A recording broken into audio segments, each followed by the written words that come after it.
അടിമാലി താലൂക്ക് ആശുപത്രിയിലെ പ്രസവ വാർഡും പ്രസവമുറിയും കാലഹരണപ്പെട്ട കെട്ടിടത്തിൽ നിന്നും മാറ്റി പ്രവർത്തനം ആരംഭിച്ചു. കാഷ്വാലിറ്റി ബ്ലോക്കിന്റെ 2ാം നിലയിലേക്കാണ് പ്രസവ വാർഡും പ്രസവമുറിയും മാറ്റിയിട്ടുള്ളത്. ചികിത്സയ്ക്കെത്തുന്ന ഗർഭിണികൾക്കടക്കം പുതിയ ക്രമീകരണത്തിലൂടെ കൂടുതൽ മെച്ചപ്പെട്ട സ്ഥല സൗകര്യം ഒരുക്കി നൽകാനാകുമെന്നാണ് വിലയിരുത്തൽ. ഏറെ നാളത്തെ ആവശ്യങ്ങൾക്കൊടുവിലാണ് അടിമാലി താലൂക്ക് ആശുപത്രിയിലെ പ്രസവ വാർഡും പ്രസവമുറിയും കാലഹരണപ്പെട്ട കെട്ടിടത്തിൽ നിന്നും മാറ്റി പ്രവർത്തനം ആരംഭിച്ചിട്ടുള്ളത്.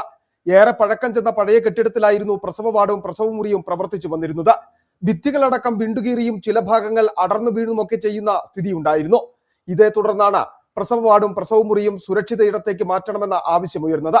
പിന്നാലെ ഇവ രണ്ടും കൂടുതൽ സൗകര്യപ്രദമായ ഇടത്തേക്ക് മാറ്റുന്നതിനുള്ള നടപടികൾ ആരംഭിക്കുകയും ചെയ്തു. ക്രമീകരണങ്ങൾ പൂർത്തീകരിച്ചിരിക്കുകയാണിപ്പോൾ. ആശുപത്രിയിലെ കാഷ്വാലിറ്റി ബ്ലോക്കിന്റെ 2ാം നിലയിലേക്ക് പ്രസവ വാർഡും പ്രസവമുറിയും മാറ്റിയിട്ടുണ്ട്. ചികിത്സയ്ക്കെത്തുന്ന ഗർഭിണികൾക്കടക്കം പുതിയ ക്രമീകരണങ്ങളിലൂടെ കൂടുതൽ മെച്ചപ്പെട്ട സ്ഥല സൗകര്യമൊരുക്കി നൽകാനാകുമെന്നാണ് വിലയിരുത്തൽ. തോട്ടം മേഖലയിലെയും വിവിധ ആദിവാസി ഇടങ്ങളിലെയും ഒക്കെ ആളുകൾ പ്രസവ സംബന്ധമായ ആവശ്യത്തിന് കൂടുതലായി ആശ്രയിക്കുന്നത് അടിമാലി താലൂക്ക് ആശുപത്രിയെയാണ്. ദിവസവും ഏറ്റവും കൂടുതൽ പ്രസവങ്ങൾ നടക്കുന്ന ജില്ലയിലെ ആശുപത്രികളിൽ ഒന്നുകൂടിയാണ് അടിമാലി താലൂക്ക് ആശുപത്രി.